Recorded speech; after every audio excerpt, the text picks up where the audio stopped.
Problem, నిద్ర వస్తుంది సౌండ్కి. నేను డిగ్రీ చదివేటప్పుడు ఒక మెయిన్ ఎగ్జామ్ కూడా నాకు మంచి మార్కులు వస్తాయని తెలిసిపోయిన తర్వాత పరీక్ష టైంలో నిద్రపోయాయి సౌండ్కి, ఇక పక్కన పెట్టేసి. సో నిద్ర వస్తే దాన్ని తప్పుగా ఫీల్ అవ్వద్దు. కాకపోతే ఇప్పుడు ఆ సిస్టర్ అట్లా నిలబడ్డారు కదా, అట్లా వెనక్కి వెళ్ళి నిలబడటం, కొంచెం నిద్ర వచ్చినప్పుడు నిలబడి వినటానికి ప్రయత్నం చేయండి. నేనేం అనుకోను, నేను కొంచెం ఈ ఫార్మాలిటీస్కి వీటికి దూరం, అందరం కలిసి ఉండాలి అన్నది ఆలోచన. సో మీకు అట్లా నిద్ర అనిపిస్తే కొంచెం అట్లా నిలబడి వింటాము, వెనక్కి ఇట్లా ఎక్కువసేపు ఏం తీసుకోను. సో మనం నేర్చుకుంటున్న దాంట్లో నుంచే ముందుకి వెళ్ళడానికి ప్రయత్నం చేద్దాం. చాలాసార్లు మనకి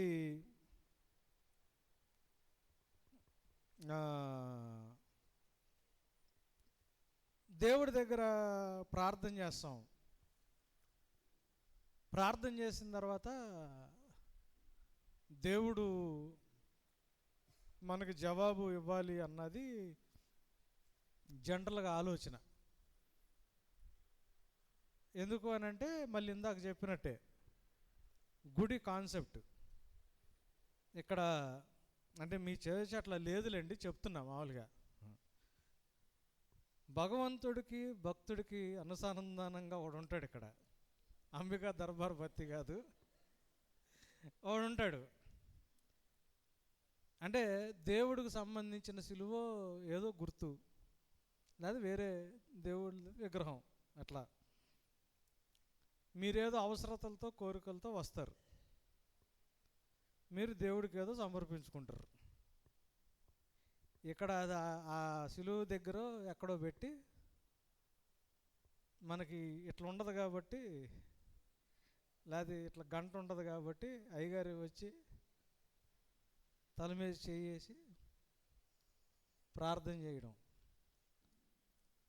ఇక్కడ ఉన్నవాడికి దేవుడికి మీకు మధ్యలో, మీరు దేవుడి దగ్గరికి తీసుకొచ్చి ఆయన దగ్గరికి తీసుకెళ్ళి ఆయన దగ్గర నుంచి వరాలు మీ దగ్గరికి తీసుకొచ్చేవాడు కాపరి, పాస్టరు, యాజకుడు అన్న జనరల్ తలంపు అలా ఉంటుంది. ఆ నమూనా గుడిది, సంఘంది కాదు. సంఘం వేరు, గుడి వేరు. సంఘం వేరు, మందిరం వేరు. మందిరం అన్నా గుడి అన్నా టెంపుల్ అన్నా ఒకటే.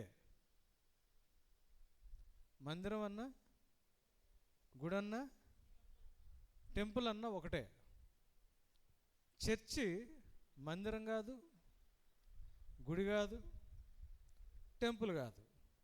ఇప్పుడు మనం ఏదో ఉన్నాం అనుకోండి, పాస్టర్ గారు వచ్చి ఒక 4-5 పిలిచారు, ఇటు రండి అని పక్కకు పిలిచాడు అనుకోండి, వెళ్ళి ఏం చేస్తారు?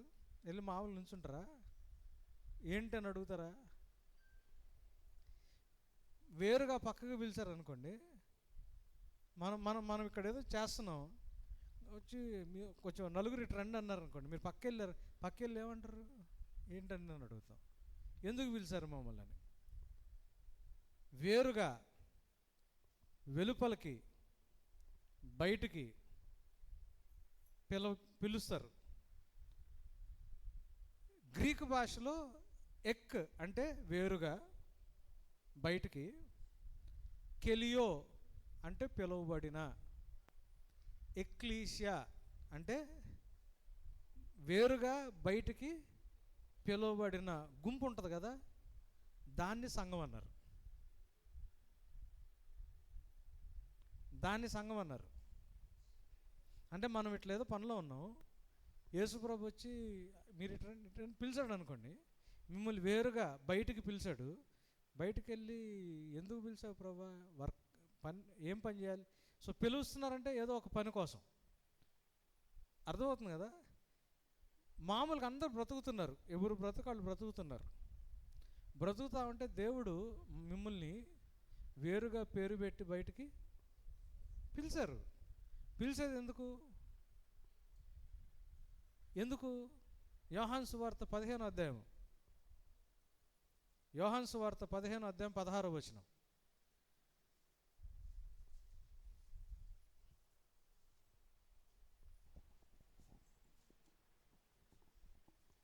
మీరు నన్ను ఏర్పరచుకోలేదు, మీరు నన్ను ఏర్పరచుకొనలేదు, ఆ, మీకు తెలియజేసి తిని. మీరు నన్ను ఏర్పరచుకోలేదు, మీరు నా పేరిట తండ్రిని ఏమడుగుదురో ఉమ్, అది ఆయన మీకు అనుగ్రహించినట్లు ఉమ్. మీరు వెళ్ళి ఫలించుటకును మీ ఫలములు నిలిచియుండుటకును ఉమ్. నేను మిమ్మల్ని ఏర్పరచుకొని. మనం ఆయన్ని దేవుడు అనుకున్నామా, ఆయన మనల్ని ఏర్పరచుకున్నాడా? మీరు వెళ్ళి ఫలించడానికి, ఆ ఫలం నిత్యం నిలిచి ఉండటానికి నేను మిమ్మల్ని ఏర్పరచుకుని నియమించి తిని. నియమించి తిని. 2 మాటలు. I chose you and appointed you అని ఉంటుంది ఇంగ్లీష్ బైబిల్లో. కింగ్ జేమ్స్ వర్షన్లో I chose you and ordained you అని ఉంటుంది. తెలుగు బైబిల్లో నేను నిన్ను ఏర్పరచుకుని, సెలెక్ట్ చేసుకుని, నియమించి తిని అంటే పనిలో పెట్టుకున్నాను. నేను నిన్ను ఏర్పరచుకుని నియమించి తిని అంటే నేను నిన్ను సెలెక్ట్ చేసుకుని, ఇంటర్వ్యూలో సెలెక్ట్ చేసుకున్నట్టు పనిలో పెట్టుకున్నా. పనిలోకి వెళ్ళిన తర్వాత మనం ఏం చేస్తాం? మనల్ని పనిలో పెట్టుకున్నవాడు పొద్దున్న నుంచి సాయంత్రం దాకా మనకేం పని చేయాలో ఆయనకు పని చెబుతాం, అంతేనా? మనం పనిలోకి వెళ్ళి పనిలో పెట్టుకున్నాడు పని చెప్పమా? మనల్ని ఎవరైనా ఉద్యోగంలో పెట్టుకున్నారనుకోండి, ఉద్యోగంలో చేరి మనం వాళ్ళకి పని చెప్పమా? మనం వాళ్ళకి చెబుతాం, వాళ్ళు మనకు చెబుతారా? కదా. కానీ మనం అట్ట కాదు. పొద్దున్నే లెగిసి యేసు ప్రభుకి ఒక లిస్ట్ ఇస్తాం. పిల్లలు స్కూల్కి వెళ్తున్నారు, ఆటో డ్రైవర్ పని. మా ఆయన పనిలో వెళ్తున్నాడు, జాగ్రత్తగా తీసుకెళ్ళే పని. సాయంత్రం చుట్టాలు వస్తున్నారు, కొంచెం వంటకంలో సహాయం చేసే పని. ఇక ఆయన ఏమేం చేయాలో పొద్దున్న నుంచి సాయంత్రం దాకా యేసుప్రభు ఓ లిస్ట్ రాస్తాం ప్రార్థనలో. ఇక ఆయన పొద్దున్న నుంచి సాయంత్రం దాకా మన కోసం, మన పిల్లలు స్కూల్కి వెళ్తుంటే ఆటోలో జాగ్రత్తగా తీసుకెళ్తాడు. మీ ఆయన కష్టపడతా ఉంటే అక్కడికి వెళ్ళి ఆయనకు సహాయం చేస్తాడు. మీరు సాయంత్రం వంట వండుతూ ఉంటే నూనె మీద పడకుండా అన్నీ మీకు పనులు చేసి పెడతా ఉంటాడు. సాయంత్రం మళ్ళీ ప్రార్థనలో కూర్చుంటాం. ప్రభా, పిల్లల్ని తీసుకెళ్ళావుగా, స్తోత్రాలు. మా ఆయనకి సహాయం చేసావుగా, స్తోత్రాలు. చుట్టాలు వచ్చారు, సహాయం చేసావుగా, స్తోత్రాలు. ఇదేంది ప్రభా, మా అమ్మాయికి ఇంకా సంబంధం, సర్లే ఈ పనులు చేసావుగా, చేసినందుకు స్తోత్రం. నువ్వు పని చేసావు పొద్దున్నుంచి, మేము అలసిపోయాం. నువ్వు కొనకవు, నిద్రపోవుగా, నీకు నిద్ర రాదుగా కదా. మేము నిద్రపోతాం, దేవదూతలు తీసుకుని వచ్చి పడకల చుట్టూ కూర్చుని దోమలు దయ్యాలు రాకుండా మమ్మల్ని కాపలాగాయి. మేము నిద్రపోతాం. పొద్దున్నే లెగిసి నిన్న బాగానే పని చేసి పెట్టావు ప్రభా, థ్యాంక్ యూ, వందనాలు, పనులు మిగిలిపోయినాయి ప్రభా. మళ్ళీ దేవుడికి పని అప్పు చెప్పటం. ఆయన చేయట్లేదు అనుకోండి, అన్నం తింటాం మానేస్తాం. దానికి మనం ఒక పేరు పెట్టాం, ఉపవాస కూడిక. అన్నం తింటాం మానేస్తాం. అప్పటికి ఎంటలేదు అనుకోండి, రాత్రి అంతా నిద్రపోకుండా ప్రభా స్వస్థపరచు యెహోవా నేను చెబుతువే, నిర్గమకాండం కాదు, మీ శరీర గాయాలు బట్టి మాకు స్వస్థత అని చెబుతువే, కొర్ర చేయొచ్చినోడికి బాగు చేస్తువే. రాత్రి అంతా కూర్చుని దానికి ఏమని పేరు పెట్టుకున్నావు? సంపూర్ణ రాత్రి ఆయనకు వాక్యాలు గుర్తు చేస్తా. ఇదంతా మనం భక్తి అనుకుంటాం, పాటలు పాడతాం. మనం పాడేది ఏందో మనకు తెలియదు. ఏడబ్ల్యూ టోజర్ అనే గొప్ప సేవకుడు ఉన్నాడు. ఆయన ఏమన్నాడంటే, Christians don't lie, they go to church and Singh అన్నాడు. క్రైస్తవులు అబద్ధాలు చెప్పరు, సంఘానికి వెళ్ళి పాడతారు. బ్రతుకునావా కడలి పాలైనను, అలలు ముంచి వేసిన ఆశలన్నీ అడగారిపోయిన ప్రభా, నీ మాట ఉంటే చాలు, నీ తోడుంటే చాలు. అరే నిజమే అనుకుని యేసు ప్రభు ఆమె అని అన్నాడు అనుకోండి, నరులెల్లరు నన్ను విడిచినను, శరీరం కుళ్ళి కృషించిపోయినా, ఐశ్వర్యమంతా హరించిపోయినా, పరమాజీవం నాకు ఇవ్వడానికి తిరిగి లేచిపోయిన యేసుప్రభు ఉన్నాడు. యేసు చాలు అంటే నిజంగా అనుకుని దేవుడు ఆమెనన్నాడు. ఒక నెక్స్ట్ రోజు ప్రభా ఏంది నా జీవితం అంటే, ఒరి నేను పాడుతున్నావు కదరా నువ్వు చర్చిలో, బ్రతుకున్నావో పగిలిపోయినా కడలి పాలే, అది కూడా నువ్వు చప్పట్లు కొట్టుకుంటూ ఏడుస్తా పాడుతుంటివే, నేను నిజం అనుకున్నారా? అవి ఏమి లేకపోయినా నేను ఉంటే చాలు అనుకున్నా. అదే కదా నువ్వు పాడుతుంది. నువ్వు ఉంటే చాలు నాకు యేసయ్యా, నీ వెంటే నేనుంటా. బ్రతుకున్నావు పగిలిపోయినా, ఉన్నాయి నాశనం అయిపోయినా, సొంతోళ్ళు వదిలిపెట్టినా, ఆస్తులన్నీ పోయినా, నాకు ఏమి లెక్క కాదు ప్రభా, నువ్వు ఉంటే చాలు, నీ తోడు చాలు, నీ నీడ చాలు. నిజమా? దేవుడు నిజమేనా ఆమెనంటే ఇక నెక్స్ట్ రోజు మళ్ళీ ఉపవాస ప్రార్థన స్టార్ట్. పాయిగారి దగ్గరికి వెళ్ళి, అయ్యగారు ఏం దగ్గర దేవుడు ఎందుకు ఈ కష్టాలు, మళ్ళీ పాట పాడించిన అయ్యగారు కూడా చెప్పడం, నేనే కదా నువ్వు పాడితే నువ్వు కూడా పాడావు కదమ్మా, మన దేవుడు నిజం అనుకున్నాడేమో అని ఈయన కూడా చెప్పడం. నిజమే నేను చెబుతుంది. మన పాటలన్నీ వేరుగా ఉంటాయి, జీవితాలన్నీ వేరుగా ఉంటాయి. లే ప్రభా లేపారు వాళ్ళు పడవలో. యేసు ప్రభు లేపి, అరే నేనంటే మీకు ఎంత విశ్వాసం రా అన్నాడు. యేసయ్య అన్నాడా? ఏమన్నాడు? పడవలో లేపితే మనం చేసే ప్రార్థనలు చాలా వాటికి దేవుడు ఏం విశ్వాసం నన్నే అడుగుతున్నారు అనుకుంటాడా?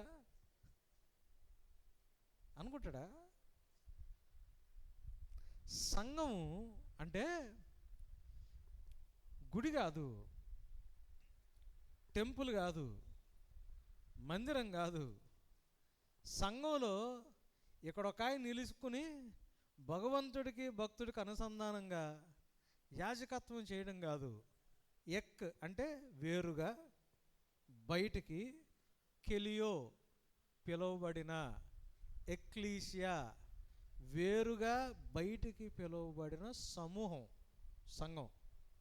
ఇందాక నేను చెప్పినట్టు పిలుస్తున్నప్పుడు వెళ్ళి ఏంటి ప్రభా ఏంటి వర్క్ అని ఎవరు అడగాల? దేవుడు ఏమంటాడు తెలుసా? నేను మిమ్మల్ని ఏర్పరచుకుని నియమించుకున్నా అంటే అప్పుడు మనం ఏం చేయాలా? 12 ప్రభా మేమేం చేయాలని.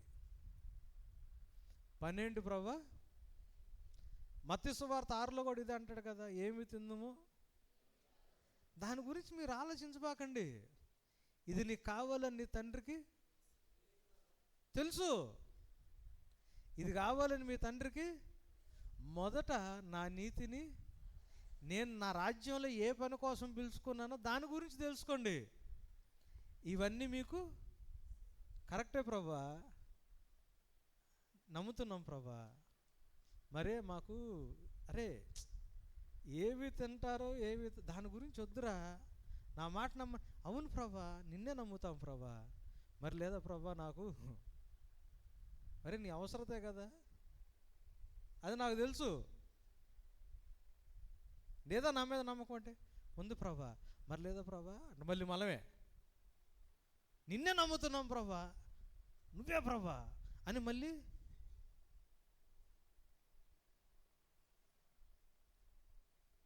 యేసు ప్రభు దగ్గరకు వచ్చి ప్రార్థన చేస్తాం, చర్చికి వచ్చి ప్రార్థన చేస్తాం.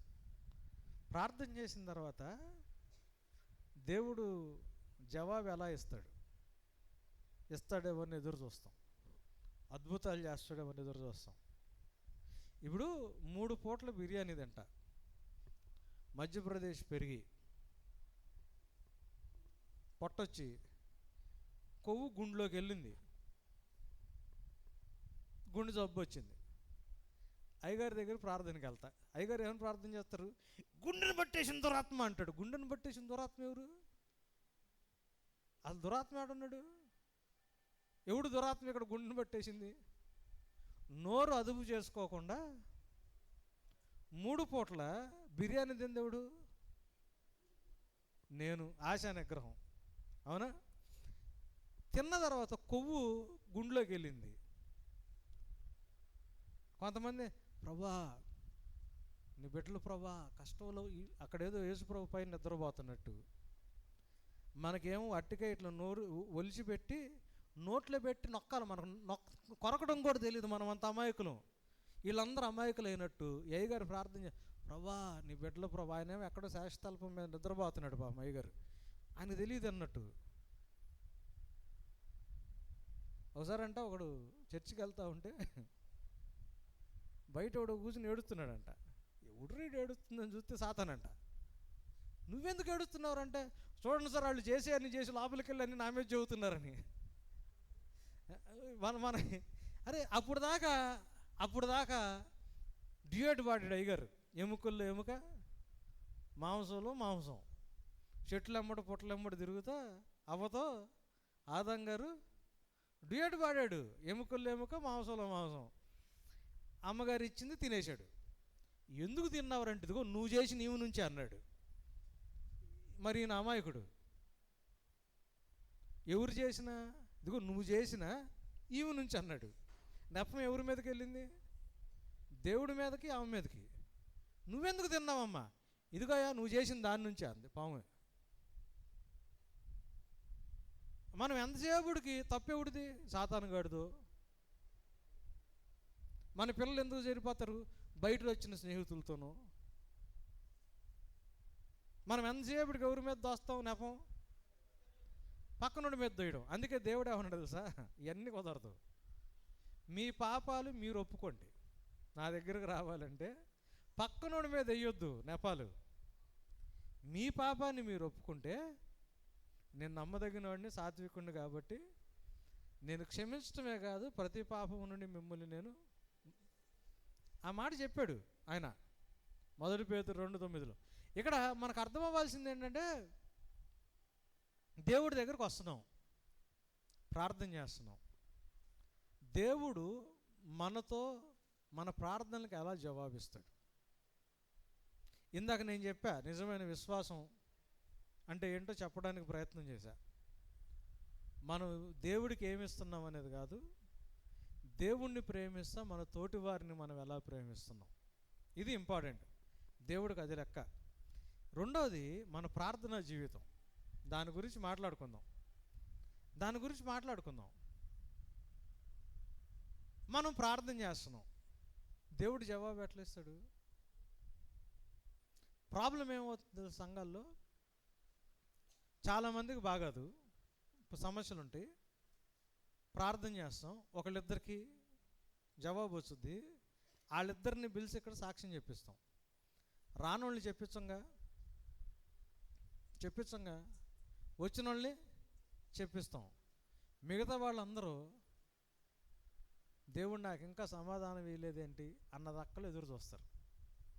ఇప్పుడు పౌలు గారు టీము 8 మంది పరిచర్య చేసేవాళ్ళు. అపోస్తలుడు పౌలు గారికి హెల్త్ బాగాదు. 3 సార్లు ప్రార్థన చేస్తాడు, ప్రభా తగ్గి ప్రభా అని. నా కృప నీకు చాలు, నేను తగ్గించను అని చెబుతాడు.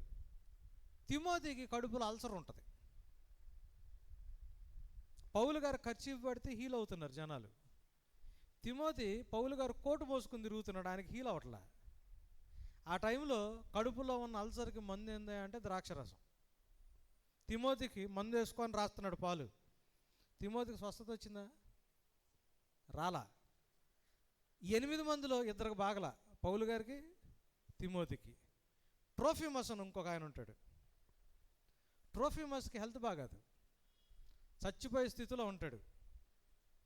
లెటర్ రాస్తాడు వాళ్ళ సంఘానికి, బాబు ఈయన తీసుకెళ్ళండి, మా వల్ల కావట్లేదు, మేము మిషనరీ జర్నీకి వెళ్తున్నాం, ఈయనకు తగ్గట్లేదు.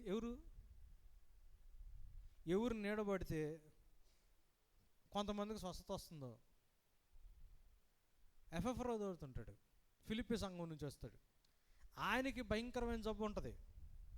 ఫిలిప్పి పత్రిక రాసేటప్పుడు, బాబు ఈయనకి చాలా సీవియర్ జబ్బు ఉంది, బెంగపెట్టుకున్నాడు ఇంటి మీద, ఎంతమందికి బాగలేదు పౌలు గారి టీంలో? 4 బాగల, 8 మంది టీంలో. ఇది ఎవరైనా చెబుతారా పాస్టర్లు? చెప్పరు. శృంగారపు ద్వారం దగ్గర ఒక ఆయన ఉన్నాడు, అడుక్కుంటున్నాడు. పేతురు యోహాను వెళ్తున్నారు. వాళ్ళు ఏం అడుక్కున్నారు? మాకు విశ్వాసం ఉంది, స్వస్థత ఇవ్వమని అడిగారా? డబ్బులు అడుక్కున్నారు. ఆ టైంలో డబ్బులన్నీ వెండి బంగారు నాణాల్లోనే ఉంటాయి. పేతురు యోహాను ఏమన్నారు? మా దగ్గర డబ్బులు లేవు, యేసునామములో. ఆయనకు విశ్వాసం ఉందా? అడుక్కునేవాడికి ఎవరికి విశ్వాసం? వాళ్ళకి స్వస్థత వచ్చిందా? ఈ చెబుతారా పాస్టర్లు అందరూ, సేవకులందరూ? మీ దగ్గర విశ్వాసం లేకపోయినా మాకు విశ్వాసం ఉన్నా మీకు స్వస్థత వచ్చిందని చెబుతారా?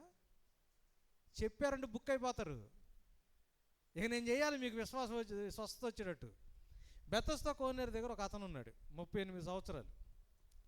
ఆయనకి యేసుప్రభు మీద విశ్వాసం ఉందా? ఉందా? దేని మీద విశ్వాసం ఉంది? దేవదూత వచ్చి నీళ్లు కదిలిస్తే దాంట్లోకి వెళ్తే స్వస్థత వచ్చుదని విశ్వాసం ఉంది. యేసుప్రభు మీద ఉందా? లేదు. యేసుప్రభు వెళ్ళాడు, వెళ్ళి బాబు స్వస్థపడాలనుకుంటున్నామంటే వద్దని ఎవడు అంటాడు? స్వస్థపరిచాడు లేదా?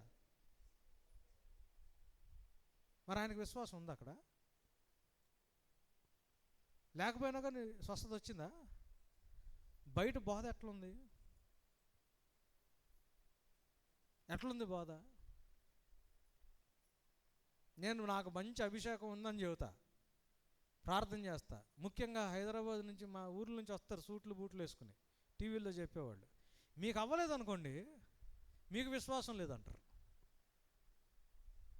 మీకు లేకపోయినా నాకు ఉండాలిగా, మీకు రావాలంటే రావాలిగా. సగమే చెబుతారు. సగం సగం సగం సగం నేర్చుకుంటున్నాం, వింటలా మనం సరిగ్గా. దేవుడు మన ప్రార్థనలకి లేకపోతే మనతో ఎట్లా ఏం చేస్తాడు దేవుడు అంటే, కీర్తనలు 32 అధ్యాయం 32వ కీర్తన 8వ వచనం. నేను నీకు ఉపదేశము చేసేదను, నీవు నడవవలసిన మార్గమును నీకు బోధించేదను, నీ మీద దృష్టి ఉంచి నీకు ఆలోచన చెప్పేదను. దేవుని నడిపింపు ఎలా ఉంటుంది? మీరు వచ్చారు దేవుడి దగ్గరికి, ప్రార్థన చేశారు, ప్రభా ఇంట్లో సమాధానం లేదు, సమాధానం కావాలా, అప్పులు ఎక్కువైపోయినాయి, నాకు ప్రాబ్లం ఉంది ప్రభా, అప్పులు ఈ కష్టంలోంచి బయటకు తీసుకెళ్ళి, పిల్లలు పెళ్లి వయసులోకి వచ్చారు, సహాయం చేయి. ఇట్లా ప్రార్థన చేసుకుంటాం.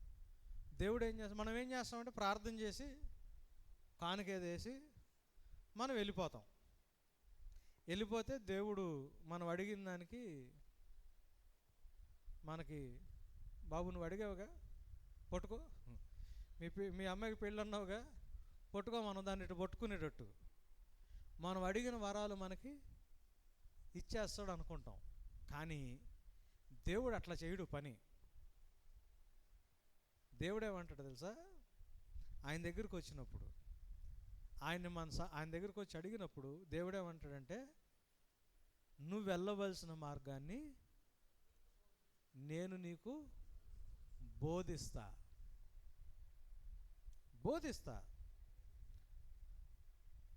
నేను నా భార్యతో నాకు పరిస్థితి బాలా, సమాధానం కోసం అడిగా దేవుడి దగ్గరికి వచ్చి ప్రార్థన చేసి నేను వెళ్తే ఏమనుకుంటాను తెలుసా? ఎట్లయినా దేవుడు మా ఆవిడ్ని మార్చేయాలనుకుంటా. ఏమో బ్రదర్, ఎన్నిసార్లు ప్రార్థన చేసినా ఈ మనిషి మారట్లేదు బ్రదర్. వస్తారు ప్రార్థన చేసుకోవడానికి, వాళ్ళ ఆయన కోసం ప్రార్థన చేస్తుంటారు, సమాధానం. ఈ మనిషి ఎప్పుడు మారుతాడు బ్రదర్? ఎంతమంది ప్రార్థన చేస్తున్నారు? ఆ దేవుడు ప్రార్థన చేస్తున్నాం కానీ ఏమో దేవుడు ఆయన మార్చట్లా, ఈయనేం మారట్లా అని ఆమె అనుకుంటుంది. నేను కూడా అదే అనుకుంటా. మా ఇంట్లో సమాధానం కావాలా, మా ఆవిడకు కొన్ని ఇష్యూస్ ఉన్నాయి, ప్రార్థన చేస్తా. ఆశ్చర్య రీతిగా దేవుడు ఆమె మనసును మార్చేస్తే ఆమె వచ్చి నా పాదాల దగ్గర కూర్చుని, ఏమండి నేను తప్పు చేశాను, నన్ను అట్లాంటి మార్పు నేను ఎక్స్పెక్ట్ చేస్తా. కానీ దేవుడు ఏమంటాడు తెలుసా? నేను ప్రార్థన చేశా మా ఇంట్లో సమాధానం కావాలని, రవి దా అంటాడు. ప్రార్థన చేసావుగా, సమాధానం కలగడానికి నువ్వు వెళ్ళవలసిన మార్గాన్ని నేను నీకు బోధిస్తా. పని మా ఆవిడ దగ్గర నుంచి స్టార్ట్ అవుతావు. నేను వచ్చా దేవుడి దగ్గరికి సమాధానం కోసం. దేవుడు ఏమంటాడు తెలుసా? దా అడిగావుగా, నీకు జవాబు ఇవ్వాలిగా. ఇక నుంచి నువ్వు వెళ్ళవలసిన మార్గాన్ని నేను నీకు బోధిస్తా. బోధ, ఉపదేశం నేర్పిస్తా, వివరిస్తా, దాని అర్థమయ్యేటట్టు నేను నీకు చెప్తా. బోధ ఎక్కడి నుంచి వస్తుంది? బోధ ఎక్కడి నుంచి వస్తుంది? బైబిల్లో నుంచి వస్తుంది. నేను నీకు బోధ చేస్తా. నేను నీకు నేర్పించే దాన్ని బట్టి నువ్వు నడుస్తున్నావు అనుకో. నువ్వు నడుస్తున్నప్పుడు నీ మీద నా కన్ను దృష్టి ఉంచుతా. నేను చెప్పిన బోధ ప్రకారం నువ్వు ఎట్లా వెళ్తున్నావో నేను నిన్ను గమనించుకుంటా. ఎక్కడన్నా రాంగ్గా అడుగులేస్తున్నాను అనుకో, నేను నీకు ఆలోచన కలుగు చేస్తా. సో నేను ఏ సమాధానాన్ని అయితే నాకు నా భార్య మధ్యలో రావాలి నేను దేవుడిని అడిగానో, ఆ సమాధానం కలగడానికి దేవుడు నన్ను నడిపించటం మొదలు పెడతాడు. నేనేం చేస్తాను? ఆయన ఉపదేశం విన్నో, ఆయన బోధ విన్నో. ఈ అయ్యగారి దగ్గరికి వెళ్ళి ప్రార్థన చేసుకున్నాం ఆయన కోసం. అట్లా ఈ అయ్యగారు హైదరాబాద్ నుంచి వచ్చారు. ఈ అయ్యగారి దగ్గరికి వెళ్ళి ప్రార్థన చేసుకున్నారు. అలా అయ్యగారు చాలా పెద్ద ఆయన, జనాలు ఇట్లా పడిపోతూ ఉంటారు. అయ్యగారి దగ్గరికి వెళ్ళి ప్రార్థన చేసుకున్నా, మా వీళ్ళలో మార్పు రావట్లా. నేను వీళ్ళ దగ్గరికి వెళ్తున్నా, వాళ్ళ దగ్గరికి వెళ్తున్నా, వీళ్ళని అడుగుతున్నా, వాళ్ళని అడుగుతున్నా, అందరితో ప్రార్థన చేయిస్తున్నా, ఉపవాస ప్రార్థన చేస్తున్నా. ప్రభా సమాధానం ప్రభా, మావిడు నవ్వి నేను పనిచేసే విధానం నీకు అర్థం కావట్లేదు అంటాడు దేవుడు. అట్లా కాదు నేను మార్చేది. సమాధానం నీకు కావాలిగా నీ కుటుంబంలో. దా, నువ్వు వెళ్ళవలసిన మార్గాన్ని నేను నీకు ఉపదేశిస్తా. దేవుని దగ్గర ప్రార్థన చేసిన తర్వాత మనం గుర్తుపెట్టుకోవాల్సింది ఏంటంటే, మన దేవుడు మాట్లాడే దేవుడు, సజీవుడైన దేవుడు. ఆయన లీలలో మహిమలు చేసే దేవుడు కాదు. మేము చిన్నప్పుడు ఇటు 2 కర్రలు, అక్కడ ఒక 2 కర్రలు కట్టి, ఒక తాడు కట్టి, ఆ తాడు మీద ఒక అమ్మాయి చక్రం ఇటు పట్టుకొని కర్ర పట్టుకుంటే, కింద ఒకడు ఒక డోలక్ వేసుకుని, ఒక అమ్మ కానీ, ఒక బాబు కానీ, ఒక అయ్య కానీ. గుర్తుందా ఇది? ఈ గారడి చేయడు యేసు ప్రభు. ఎవరు చెప్పారు మీకు పిల్లలు పుట్టరని? ఎవరు చెప్పారు మీకు ఉద్యోగం రాదని? ఒక అమ్మ కానీ, ఒక బాబు కానీ, ఒక అయ్య కానీ యేసు ప్రభు దగ్గరికి రండి, ఇది కాదు. మీరు వస్తే, అక్కడికి వస్తే మీ దగ్గర ఏదో మ్యాజిక్గా అద్భుత